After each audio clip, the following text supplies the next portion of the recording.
Praise the lord. అందరికీ మన ప్రభువైన యేసుక్రీస్తు నామంలో వందనాలు తెలియజేసుకుంటున్నానండి.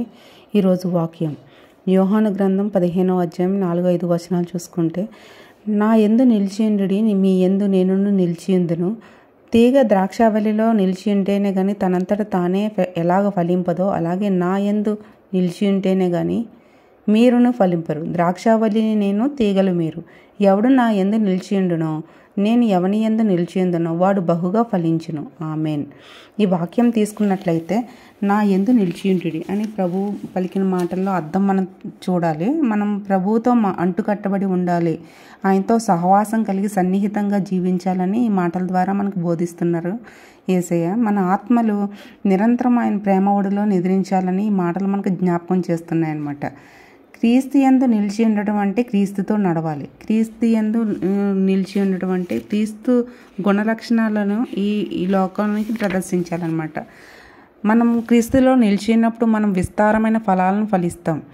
క్రీస్తులో ఫలించడం అంటే ఆయన స్వభావాన్ని విశ్వాసులమైన మనము ఆయన జీవితాల్లో ప్రదర్శించడం అన్నమాట.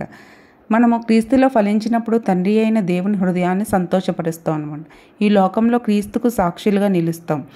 అప్పుడు మనము ఈ చీకటి ప్రపంచంలో క్రీస్తు వెలుగును ప్రసరింపజేస్తాం.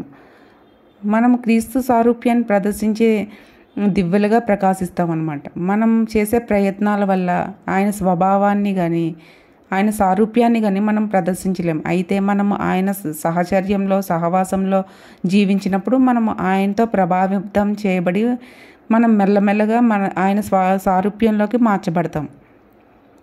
అప్పుడు ఆయన స్వభావాన్ని ఆయన సారూప్యాన్ని లోకానికి మనం ప్రదర్శింపబడతాం.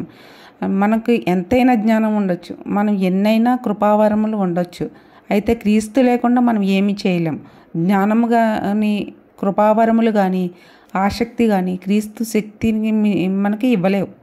అవేవి మనకు శరీరం పైన జయాన్ని ఇవ్వలేవు. అవేవి మనకి ఈ లోకాన్ని ఎదిరించే శక్తిని ఇవ్వలేవు. అవేవి కూడా మనల్ని సాతానుడి ఉరుల నుండి తప్పించలేవు. కావున మనము క్రీస్తు లేకుండా ఏమీ చేయలేనందున మనము ఆయనలో నిలిచియుందుము గాక. మన అనుదిన జీవితాలను ఆయన లేకుండా ఒక్క అడుగు కూడా మనం ముందుకు వేయలేము. అలాగే మనం ప్రతిరోజు కూడా ఉదయం లేచింది మొదలు రాత్రి పడుకుని ఒక్క సెకండ్ కూడా ఆయన మనం చేయి విడిచిపెట్టకుండా కాచి కాపాడి భద్రపరచాలంటే ఉదయం లేచింది మొదలు ఆయనకి సహవాసం కలిగి ఆయనతో స్తుతించి గణపరిచి కీర్తించి ప్రార్థించుకునేవారుగా మేము ఉండాలి. ఉదయం పడకల నుంచి లేచినప్పుడే చిన్న ప్రార్థన, దేవా మాకు ఈరోజు ప్రశస్తమైన రోజు ఇచ్చిన విధానాన్ని బట్టి కృతజ్ఞతాస్తుతులు స్తోత్రాలు చెల్లించుకుంటున్నాం. ఈ దినమంతటా మీ యొక్క కాపుదల నాపై నా కుటుంబంపై మీరు ఉంచుతారని, మళ్ళీ మా బంధుమిత్రులపై మా స్నేహితులపై ఉంచుతారని మనస్ఫూర్తిగా కోరుకుంటున్నానని చిన్న ప్రార్థన చేసుకుంటూ లేవాలి. అప్పుడు ఆయన కృపావరములు మనకు తోడై ఉండి ఆయన సజీవమైన రెక్కల చోట మనం కాచి కాపాడి భద్రపరిచే దేవాతి దేవుడు మన దేవుడు.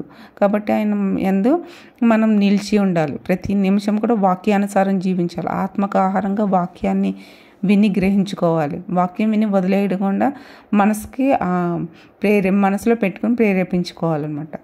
అలాగే ప్రతి నిమిషం కూడా ఆయన కాపుదల కోసం ప్రార్థించుకునేవారు. బిడ్డల కోసం, భర్త కోసం, అదే చదువుల కోసం, ఆరోగ్యం కోసం ప్రతి ఒక్కరూ ప్రార్థించుకునేవారుగా మనం ఉండాలి.